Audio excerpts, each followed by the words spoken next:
Welcome to project number 3, which is chocolate bark. So we have random cups of chocolate left. I'm just going to use what I have left in these cups. You can melt more chocolate, any flavor that you want to do this project. But I'm just going to use this to clean up my leftovers. Alright, so first go ahead and melt down whatever chocolate you have left in your cups. While that's melting, you want to add a piece of parchment paper over top of a plate or a baking sheet, or you could just simply put it on top of your counter. That would be fine as well. Once your chocolate is melted, you're basically going to pour out all the chocolate that you can get out of the cup. So this is a great project for leftover chocolate after you.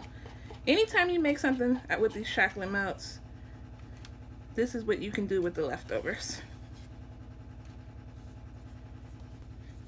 Okay, so that's 1 cup. This doesn't have that much in it, so we'll just do that. Alright, now what you're going to do is you're going to spread it around. You don't want it to be super thin.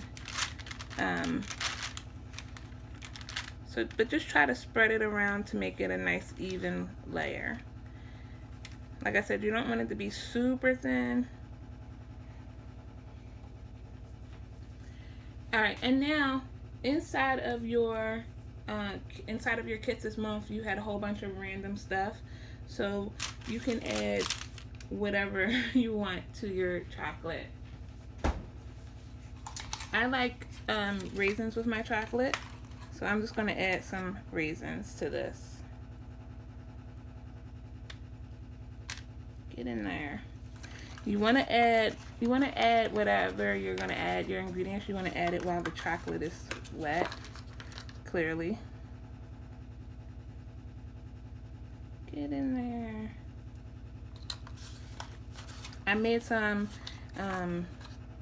with like these huge cashews and walnuts, and it tastes amazing, but none of the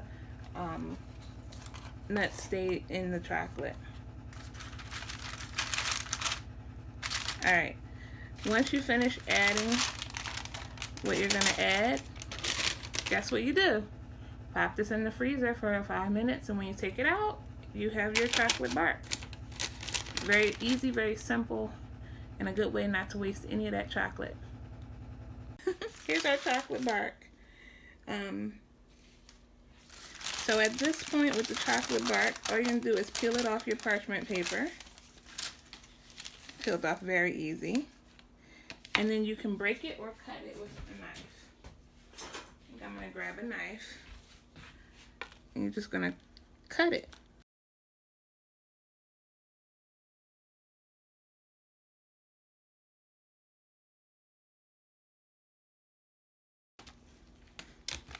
If it's thinner, it's super easy to break with your hands when it's thinner. But I made this one a little bit thicker. Okay, voila. There's my chocolate bark. So for my chocolate bark, I'm just going to add this into a container or a Ziploc bag and then enjoy.